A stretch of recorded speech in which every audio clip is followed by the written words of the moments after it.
I'm one who's been pretty vocally okay with Xbox's kind of multi-platform strategy, bringing games to other platforms when those games are no longer benefiting their own hardware and their own ecosystem.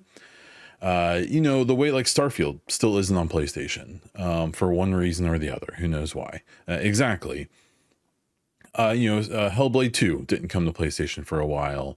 They've done this where they've done these like timed exclusives that eventually come to PlayStation, but like Hellblade 2 isn't selling Xboxes anymore. And we'll talk about it in a bit. I don't think anything's selling Xboxes right now, but that's a story that we'll get to after this one.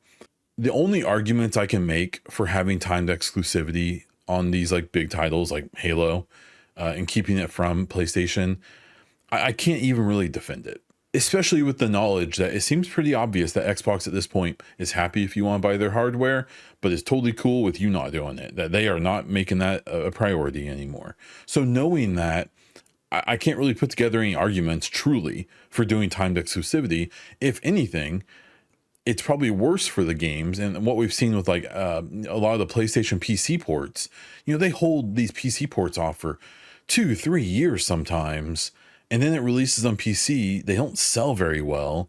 And then you can tell that it's like a self-fulfilling prophecy for PlayStation, where they're like, well, our games don't sell well on PC. I guess we're not going to put them there. Where if they put them there day one, or 3 or 6 months later, they would sell really well, because the marketing cycle for the game would still be around. Like The Last of Us 2, if that game would have been PC day one, it probably would have sold a ton on PC. But instead it came out like 2-3 years later, I think, and it didn't sell that well. Same with the God of War games and things like that. I know a few of their games have sold okay on PC, but for the most part, I think it's been pretty underwhelming.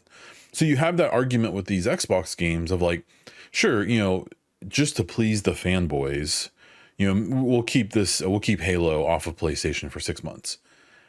And then it comes out on PlayStation and sells like 1 million copies, right? But if they would have released it day one, amongst the hype cycle, amongst all the conversation, maybe it would have sold 2-3 million copies instead. And that matters. Like, that's a lot of money. That's a big difference. And so I've gotten to this weird point, and I think this Halo Campaign Evolved announcement was kind of the turning moment for me of like, I'm cool with the multi-platform strategy. I do wish they do timed exclusives. I can't actually make an argument for the timed exclusives. It's just a nostalgia thing or a fanboy thing or whatever.